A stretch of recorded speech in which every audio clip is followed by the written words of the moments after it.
My third and final topic for the evening is municipal facilities. At the same meeting on October 20th, I gave my facilities subcommittee report, and that has to do with the town hall renovation, what we do with the facilities. And this also has been a long conversation with the current town board. We've talked about redoing town hall. We've talked about looking at other properties like Elna Ferrite or Overlook Press or even the Simulades buildings. We've talked about building on the Como, either in the 2 acres that the easement leaves us at the bottom or the 1 acre at the top. I've gone through some of these in other supervisors' reports. I'll go through it briefly again. Town hall, if we did that, would be close to a $2 million project, and it would not ever really have enough parking. We couldn't do more parking than is there now, and we cannot ever have handicap parking just because of the configuration. And we're still backing out onto the state highway, sometimes with emergency vehicles. Not ideal. We do own the building though, and it is in need of repair, and the police and dispatch and courts desperately need a solution. There's a facilities report on the web that you can take a look at. We've shown it on Channel 23. We really need help in this regard, and we have to start doing something. The Elna Magnetics option is a possibility. That would entail moving all of our facilities to that one plant. And that would be police, courts, dispatch, bookkeeper, supervisor, town clerk, assessor, building, you name it. The problem with that is that it's a building we don't own. It's a little out of the hamlet. And then we'd have the problem of what to do with the Como buildings and the current town hall. So that's not ideal. Possibility, not ideal. Third possibility is to put a building on the Como at the lower 2 acres, which already has a parking lot there that we use for both commercial and municipal uses. That 2 acres is steep, has drainage problems, and is basically a clay base. So if we built anything, we'd have to build a stepped 1, 2, or 3, basically a 3-story building with parking at every level.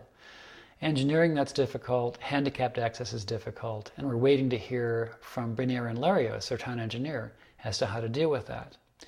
Their preliminary report, which they delivered last Tuesday, showed a plan for the Upper Como.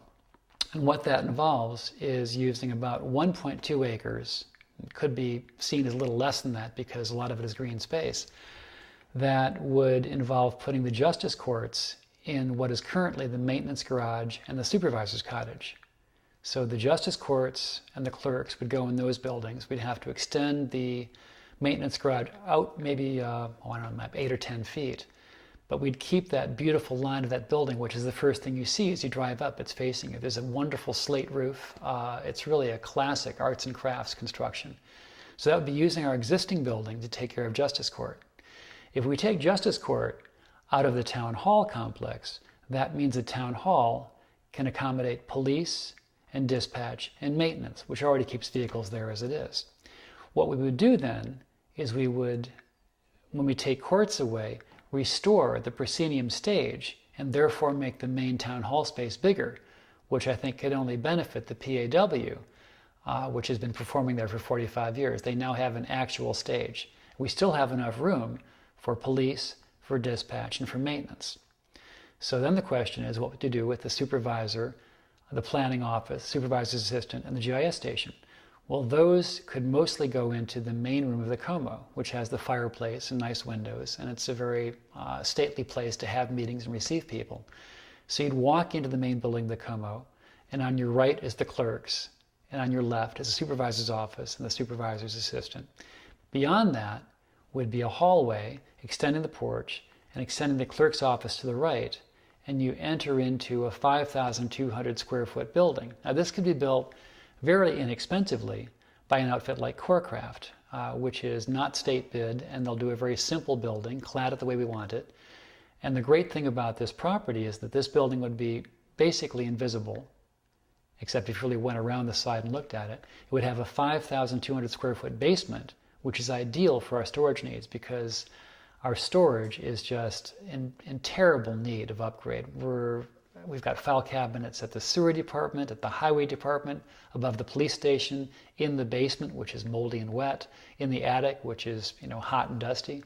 This would be a climate-controlled, wonderful space with a clear story window for light because the site does slope down. So you get light in from the east and it's a great space. On top of that space would accommodate planning, building, bookkeeper, assessor, bathrooms, and a main public space that would be a much better and much more roomy place for people to gather for town meetings, for committee meetings, for board meetings. So the whole thing could be done pretty efficiently within the next 2 years. So if we go with this plan, and again, it's very, very preliminary, what we would do is we'd first get the supervisor, the planning office, the GIS, the supervisor secretary out of those 2 buildings, the maintenance garage and the supervisor's cottage. We'd fix those up so that they're mold-free, upgraded, energy-efficient, tight envelopes. Then we move courts and the court clerks into those buildings. Temporarily, we put planning, GIS, supervisor into the main building. Then we fix up town hall because now we've got room to work. And then the police and the dispatch, PAW and maintenance have a new conditioned, energy-efficient space. Perhaps simultaneously, we build the 5,200 square foot simple structure to the east of the Como, and when that's done, everyone moves in there, and the second floor of the Como becomes flexible space. Is this the only solution? No. Is it the best solution? It may be. It may also be the most cost-effective solution and the most energy efficient. So I'm very excited about this. I believe my fellow town board members are also. You can look at the plans in the clerk's office and weigh in if you like, but remember that it's very, very preliminary, just an idea. We'll also be talking in the future about what to do with the 2 acres at the bottom, because those are still on the table. So stay tuned, but I'm here to tell you that I think that this town board is making progress, and the next town board will make progress, regardless of its configuration, in solving our long-standing municipal facilities problems. So thank you for listening, and I'll see you next week.